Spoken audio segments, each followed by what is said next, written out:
sabi, buy this young boy. He is like good, 10 years, and he is a Shemite or a Shemite. Like if it's from the tribe of Shem, they do not talk, they only pray, because Joseph is from tribe of Shem, Shemite, okay, and Joseph is in the line of Shem, and then David, and then right. In section of Shem, where was the seed came from? Huh? From Shem, which now we know which Ham. family, Oh. which person? Joseph? Joseph? I don't know. What do you mean by which son? What does that mean? The person that will start. Jesse. Jesse, Yeah, I think it's Jesse. No. a seed of Abraham and a son of Isaac. That's Jesse. What's with you and Jesse? That's Jesse. we read that Genesis 12, right? The God promised to Abraham that the seed you will have lots of Kasi pinapanood ko sons. si David. Jesse, huh? Okay, how many tribes of Israel? 12. 12. Oh shoot! There's That was that 12. There's 12 tribes or 12 sons of. Isaac! Ay, mali. That's the son. That's the son. That's what? 12 sons of who's the dad? Abraham. Abraham? No. What was that? David. No. 12 sons of Jacob. Oh, so good. Who are those? Reuben, Simeon, Levi, Judah, Zebulun, Joseph, Issachar, of Dan, course. Gad. Joseph and Benjamin. Yay. Benjamin is the youngest. But Joseph was out and 2 was replaced. The 2 sons of Joseph. Right? Who replaced him? Benjamin. Huh? And then Levi doesn't have a land because Levi, they only serve. There's the one in charge in worshiping and all the. And Benjamin gets all the colors. Okay? Uh-huh. That's it. Good. Guess the- Exercise. Mm. Next. Let's continue. So you know now what. You know what we discussed last time. We're not gonna remember this for next time. I remember the 12 brothers. I said Okay. 13. 13. So 30 years ago, 30 years he lived as an ordinary man. He performed contraction. He combined the law and other things which is not allowed in the law. That's why they doubted. They believed that he is a new management, new under management, and he will abolish the law. But it's not. Okay. People were thinking new approach, new teaching. And then Jesus said, I didn't come here to abolish the law. Okay? And then we discussed that probability. Right? Yeah. Then, so, this is how the God called the Messiah.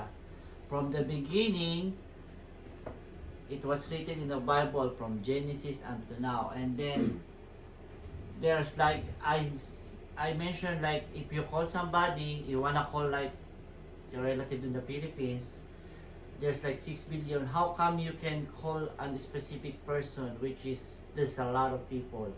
And we said that is the process of elimination. We compare that on how God called the Messiah. Okay? So when God called Jesus, they start in Genesis and say after Eve and Adam have a mistake, saying they fall into the temptation, but there will be someone from the woman's seed that will what? Will correct everything, or will take it back, I'm gonna just hit the snake. or hit the snake, or stamp the snake. Yeah? Right, or step on the head of the snake. So, now, we know that the Messiah is a human. It's not anything that God created the angel, God created the trees, the animals, but Yes.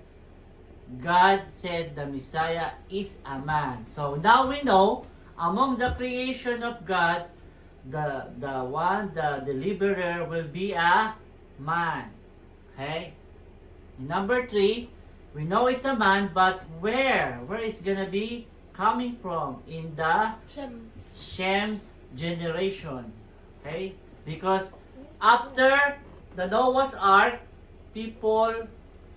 all the people died, right? Yes. And only one family survived, which is Noah and 3 sons. And these 3 sons spread out. And the 3 wives and his wife. Three sons and wives. Yeah. Okay? Yeah.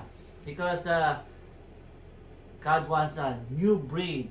People are so bad. They don't recognize people are God. They keep killing each other. They keep doing adultery. They're not worshiping. So what are they used for? They were created for nothing.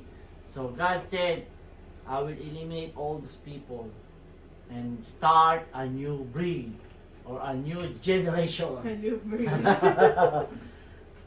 Okay, because why do you think Noah was chosen? Because he believed. He believes and he is a rightful man. People are committing adultery, people are drinking, but Noah, no. He can communicate to people, he's being nice, but he's not copying them, he's not joining them. Right? Because, and then God see him. And I can start a new generation from this guy. So the sons and the family, and he asked, save a pair of each animal, right? But the question is Noah also saved the fish? Did they? No. Yeah, he did. What's that? Where's the Yes. food I then? don't know. I just thought about it. What about the insects? Huh? What Okay. about birds? Okay. So it's gonna be coming from Shem. So we eliminate the sons of Ham. They're not the Messiah. Not gonna be there. The son of Japheth, all the generation there, is not gonna be there. It's only from Shem. But there will be a lot of people still, and we said it's gonna be from Abraham. When God called Abraham, he was an old man. He Yes. is in 80s. Yes. And said, "Oh, Abraham, get out of your family. I will give you bring you to a new land with milk and honey." But he said, "I'm old. How can I do this? And I don't have son." But still, he followed God. And then when he born Isaac, he was like around 120 years old. Okay? Get out of Next. here, family. You know why? In the town of Ur, the family of Abraham, they're making idols and they're selling them, which is against God. They're worshiping that and they're selling it. So God wants him out of there because it's contaminated.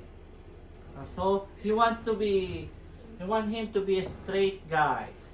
Okay? You said it. Get out of your family. Yeah, family. Next. So God's not finished yet. It's gonna be from Abraham, and then the next will be a nation.